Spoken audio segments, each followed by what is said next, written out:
role of mentors.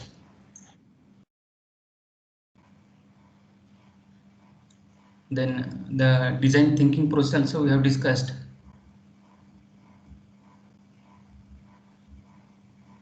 Today we'll be discussing about the role of consultancy organizations in promoting the entrepreneurs. So what is the role of different consultancy organizations in promoting, assisting, guiding the entrepreneurs? That we'll have to understand. So these consultancy services help enterprises through their various processes and systems and guide them through proper directions. They give proper direction to the entrepreneurs related to setting up the venture through various processes as well as systems. They facilitate the business of entrepreneurs by assisting them through evaluating the marketing scenario and looking for the better opportunities. They help them to understand the marketing scenario and understand the opportunities there in the market.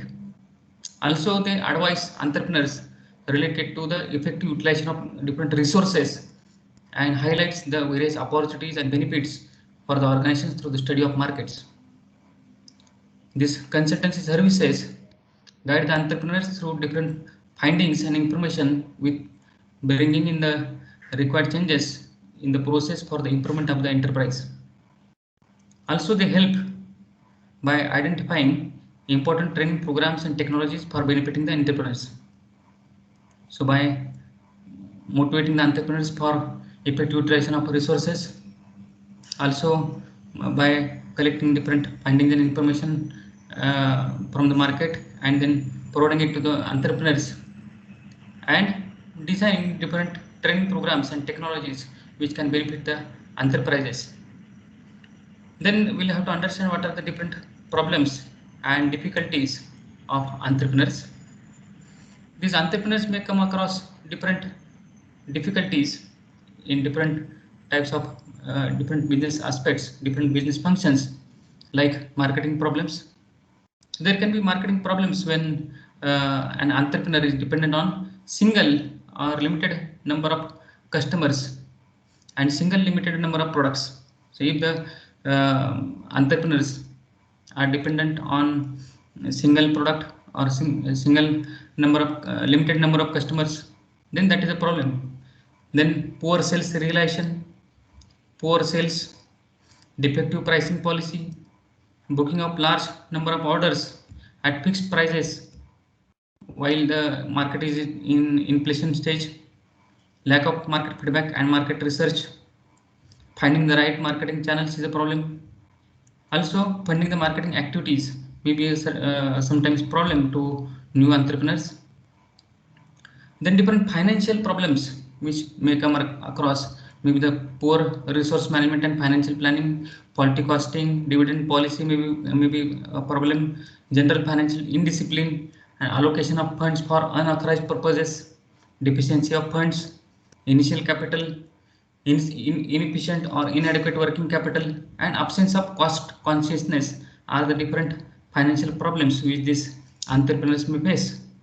Related to human resource problems, there may be different problems related to finding of good employees, right employees, deciding the salaries for them, training these employees, motivating the employees, ignorance of employee engagement, performance management, employee retention, and keeping hold of best people are the different human resource problems.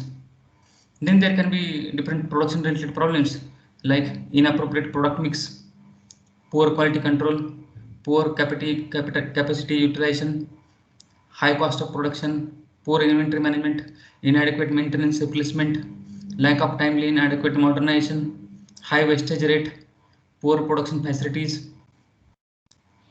Then there can be research problems. While big corporates have their own research and development, middle level corporates may outsource research and development agencies. At the same time, the small enterprises may face different problems in research. They will have to depend on different research activities in the market. Then there can be few external problems which may be faced by the different entrepreneurs, like there may be infrastructural problems of location, water, power, communication, transportation, non-availability of regular supply of raw material, taxation problems, different tax policies, rules, regulations, industrial and financial regulations, technology or technical feasibility like inadequate technological knowledge, know-how, locational disadvantages or outdated production processes, different government policies, market competitions, and economic viability or feasibility of the particular venture. Then we'll have to move towards mobility of entrepreneurs. Is it understood to you all till now? Any query? Yes, sir. Any query till now? No, sir. No, sir. Then we'll have to understand the concept of mobility of entrepreneurs. Mobility means movement. When human beings or entrepreneurs have to locate from one place to another place, we can call it as a movement or mobility. So for the purpose of setting an enterprise, the entrepreneurs have to move from one place to another place. The movement of entrepreneurs from one place to another, also from one profession to another profession, that affects the swiftness or the speed and the pattern of entrepreneurship development. So this mobility is important for the pattern or speed of the entrepreneurship development. There can be occupational mobility. First type of mobility is occupational mobility. Occupational mobility means movement in the occupation, changes in the occupation. In occupational mobility, there can be two types: intergenerational mobility and intragenerational mobility. Intergenerational mobility means from a son or daughter, movement of son or daughter from the principal occupation of his father. So father is in a particular profession or occupation, and his father and his son or daughter is moving to another occupation. That is intergenerational mobility. And there can be intragenerational mobility, that is movement from one occupation to another occupation of a single person or a single generation. So that is intragenerational mobility. And then there can be location mobility. Locational mobility means from one place to another place, one location to another location. Earlier, the locational mobility was determined by the characteristics like input and output, because the industrial sector was heavily dominated by natural resource base and consumer markets. So the location was decided on the basis of the supply of different raw materials as well as the access to the consumer markets. However, over a period of time, this has changed.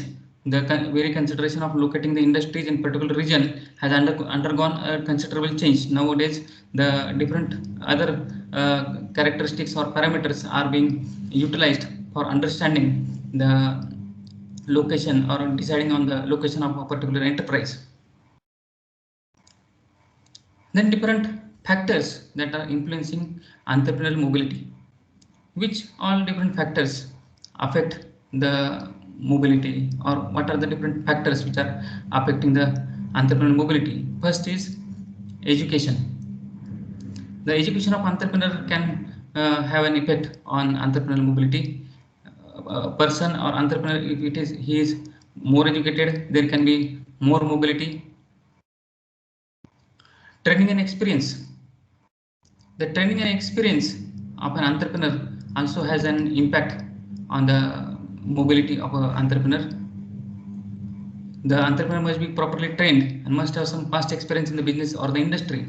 Technical knowledge and experience influence entrepreneurial mobility. More the technical knowledge and experience, more the mobility. Then availability of different facilities.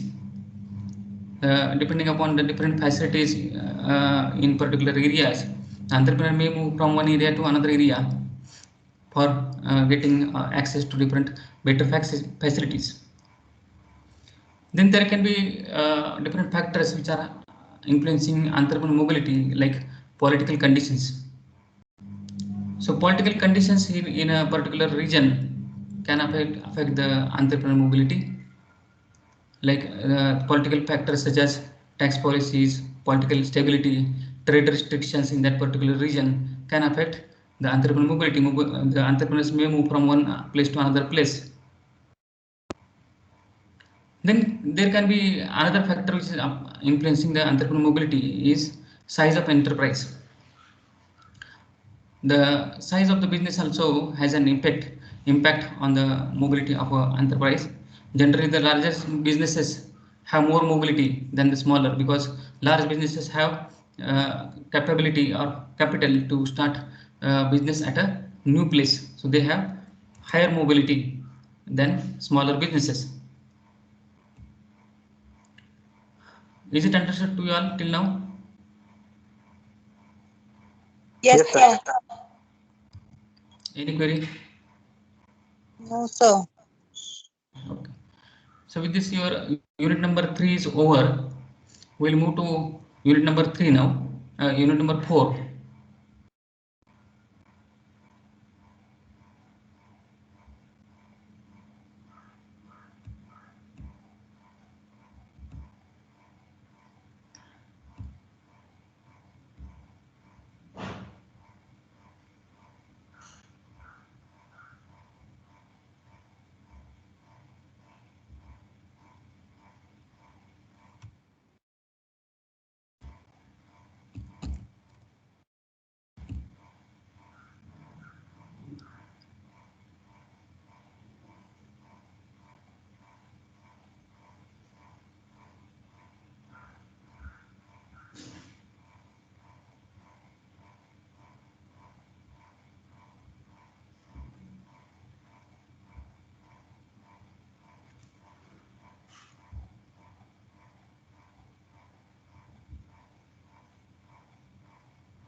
Is the PPT visible to you all?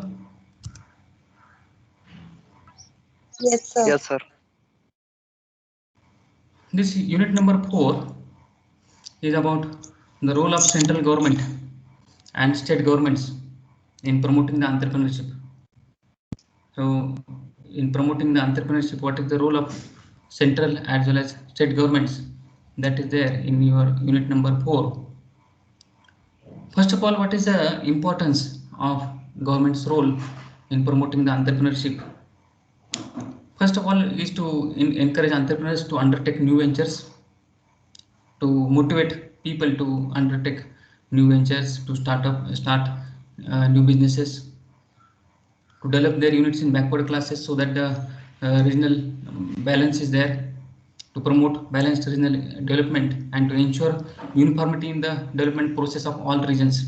So all the regions have a balanced type of development, to encourage first generation entrepreneurs to work for industrial development of the country and to promote the competitive strength of entrepreneurs to face competitive environment in the industry.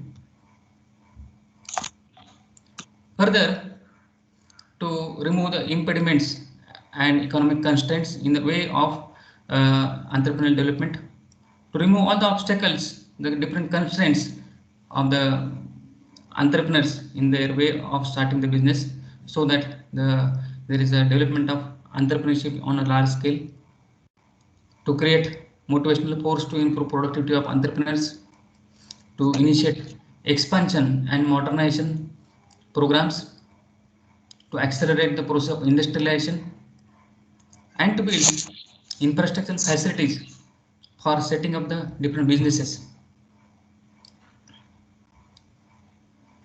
Now we'll have to understand the different incentives, subsidies, and grants provided by government as well as central government as well as state governments. So before that, we'll have to understand what are these incentives, subsidies, and grants. The term incentive, first of all, the incentive is a general term which includes concessions, subsidies, and bounties. So we'll have to understand the concept of each of these. Subsidy means it is single lump sum which is given by government to an industry, granted to an industry which is considered essential to the national interest. Subsidies can be given to agricultural sector or to the renewable energy sectors. Then bounty is another term. Bounty denotes bonus or financial aid which is given by government to an industry to help it compete with other units in a nation or in a foreign market, given in a proportion to its output. It confers benefits on a particular industry with the subsidies given in the interest of the nation. Then third such term is concession. Concession is, it is an act of conceding something granted especially by government to be used for a particular purpose. Certain concession may be given like in taxes or certain repayment. So concessions are given in different forms. So it is something granted especially by government to be used for a specific purpose. We'll again come back to the incentive. Incentive means the encouraging action, motivational force, and the different incentives which are given are motivational force which make an entrepreneur take a right decision and act upon it. Economic incentives, both there can be incentives both financial as well as non-financial that push an entrepreneur towards decisive decision and action. Incentives are financial and promotional assistance provided by the government to the industries for boosting up the industrial development in all regions. So all these type of incentives which are given to the entrepreneurs that can boost the industrial development in different regions. Then what are the different objectives? Why these incentives are given? These incentives are given to spread industrial development in all regions uniformly. So balanced development need to be there in all regions to encourage the tiny small scale entrepreneurs to start their industries, to encourage export oriented units to obtain foreign exchange, to spread industrial entrepreneurship in all areas, to develop more entrepreneurs as this leads to entrepreneurial development, increasing the ability of entrepreneurs to face competition successfully, to reduce overall problems of all small scale entrepreneurs. Then what are the needs of all these subsidies and incentives is to promote entrepreneurship and strengthen entrepreneurial base in the economy, to correct the regional imbalances in the development of different regions, to provide competitive strength, survival and growth for the entrepreneurs, and to generate more employment opportunities for the youth in the different region. Then we'll come to the term that is government grants. Government grant is a free gift which is not to be returned. It could be either tied grant or untied grant. There can be two forms. Tied grant means government will insist for its utilization for the purpose given. Industries generally receive tied grants. For example, Japan gives a grant for establishing a bullet train per project between Mumbai and Ahmedabad. It is a conditional grant. So it is tied grant for a specific purpose. And there is untied grant that can be used for anything, that cannot be, that is not sanctioned for specific purpose. For example, if a grant is given by World Bank to the flood affected area of Assam, the local administration can use it for any purpose they deem fit.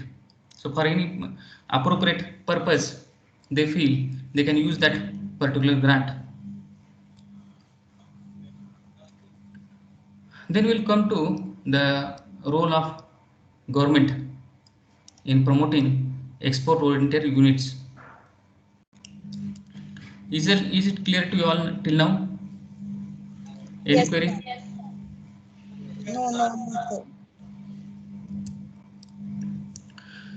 Then the role of government in promoting export oriented units. International trade is obviously important for any country. International trade is vital for entrepreneurs to go global. For these entrepreneurs with products and services that can be exported, there are many such exciting overseas opportunities. And therefore, this export promotion of products manufactured in small scale sector has been given considerable importance, and efforts are being made to increase its share in the total exports. Therefore, these entrepreneurs are motivated for going global to promote their products in different regions of world. The Small Industries Development Organization, that is called as a SIDO, along with its field offices, continue to provide techno-managerial assistance and guidance for the development and promotion of export of small industry products. So there is one organization, that is Small Industry Development Organization, SIDO, which helps entrepreneurs.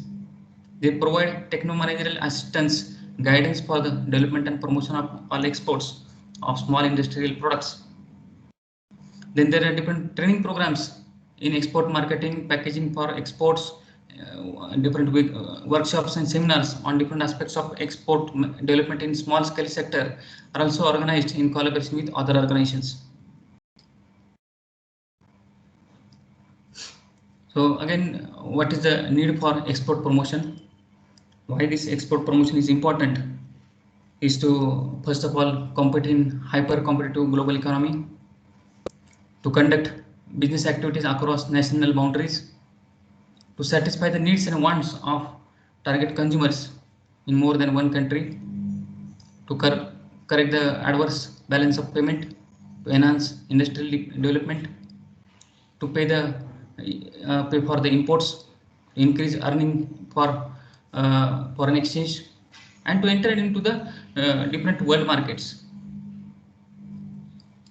Further, this export promotion can create substantial purchasing power to import essential consumer goods, to expand the capacities of existing units and find markets for products of new units, to create repaying capacity, to increase employment opportunities, to increase self-reliance of the economy, to enjoy economies of scale, and to make optimum use of different productive resources of the country. This export promotion is very important. Few objectives of export promotion we'll discuss. Objectives of export promotion can be to compensate the exporters for high domestic cost of production.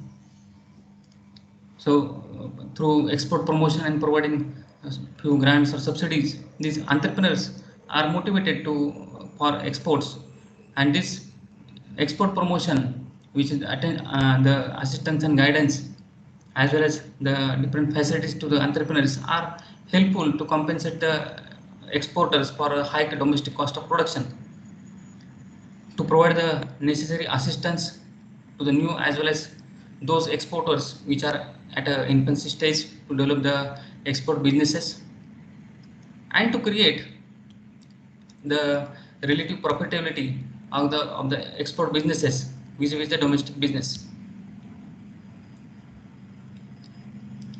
Then there are different fiscal as well as tax concession, different tax holidays, tax relaxations, or tax which are waived off.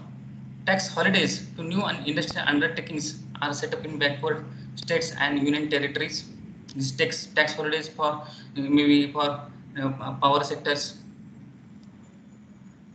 The rehabilitation allowance also is provided to small scale units whose business has been disturbed by riots or civil disturbances, floods, typhoons, hurricanes, cyclones, earthquakes, or other different natural disasters, different accidental fires or explosions in the actions by enemies.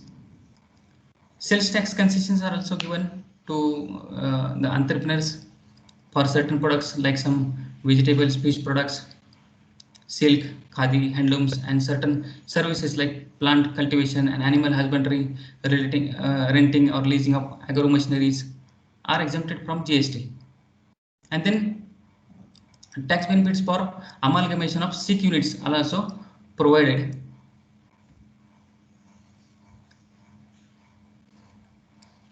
Then we'll move towards the assistance programs for small scale units, that in this institutional framework. The assistance and institutional support is necessary at different stages of enterprise development. The different stages may be at the inception or promotion stage. Second stage is day-to-day management. Third stage is expansion and diversification. The three dimensions of this institutional support can be at these three different levels, that is central government, state government, and non-government support system, that is through NGOs. So we'll go one by one. So what is the different assistance programs? Assistance is given to entrepreneurs through this different at different level, like central government, state level, and non-government level.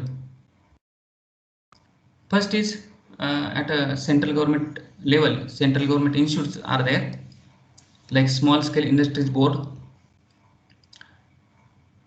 which is established in 1954, which provides effective coordination and inter-institutional linkages for benefit of small sector.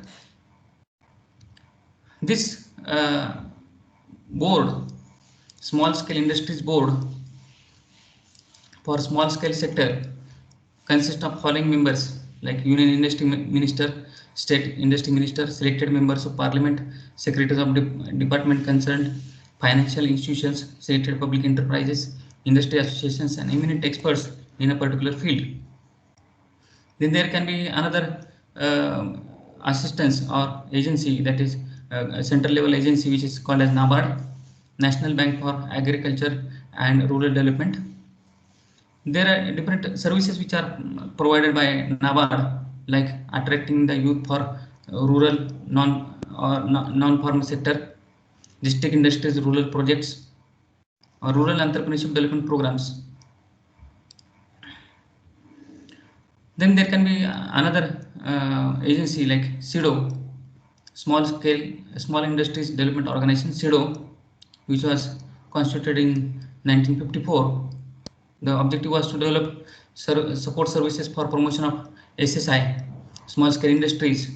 The main objectives of SIDO were to formulate policies for promotion of SSI, to provide coordination of policies of state government, to collect and disseminate information, to provide a wide range of extension services through allied institutions, to promote facilities for technology upgradation, and to provide consultancy services.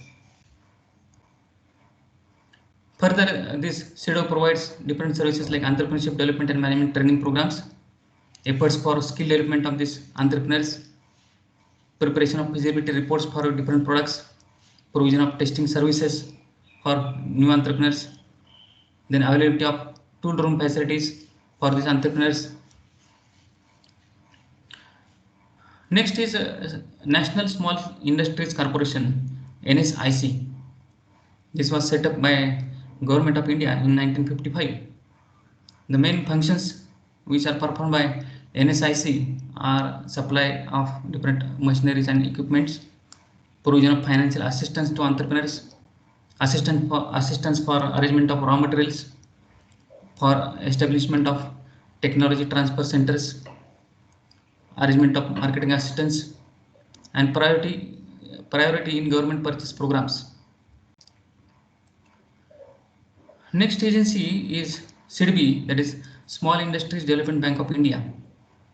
It is a subsidiary of IDBI, set up as an act of parliament.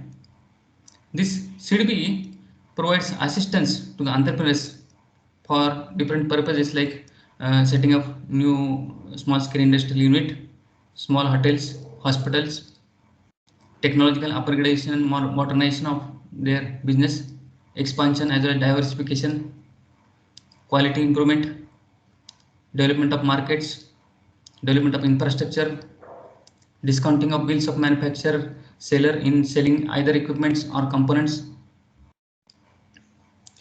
Then there can be different state level institutions which provide assistance to the entrepreneurs, like SFC is there, State Financial Corporation. The State Financial Corporation provides assistance to the entrepreneurs with objectives to provide term loans for acquisition of land, building, plant and machineries, promotion of self-employment, encouraging women entrepreneurs, expansion of industry, and providing seed capital assistance. So all these are different roles of SFC. Any query till now? No, sir.